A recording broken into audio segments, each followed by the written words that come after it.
Time ఇస్తే, అదానీ గారు హైదరాబాద్కి వచ్చినప్పుడు టైం ఇస్తే, ఎక్కడ ఆయన టైం ఇస్తే మేమందరం ప్రత్యేక రైళ్లలో పోతాం, ఆయన దగ్గర పోయి వేడుకొని వస్తాం. మాకేం కొత్త కాదు. రాజశేఖర రెడ్డి గారి దగ్గరికి 2007లో 2 బస్సులు తీసుకోపోయినా ఈ భూమి ధరలు పెంచమని, నష్టపరిహారం పెంచమని. ఎన్టీ రామారావు గారి దగ్గరికి 94లో 2 బస్సులు వేసుకోపోయినా ఆయన ఇంటికి పోయి 94 పోయి అవి రివైవ్ చేయించుకున్నాం. అట్లా ఇప్పుడు కూడా అదానీ గారి దగ్గరికి పోయేదానికి మాకేమీ అడ్డం రాదు. ఢిల్లీకైనా ఎక్కడికైనా పోతాం, ఆయన చేతులు పట్టుకుంటాం.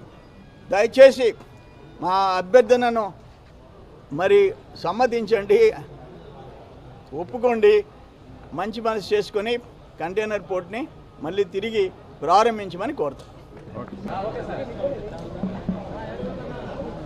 Container port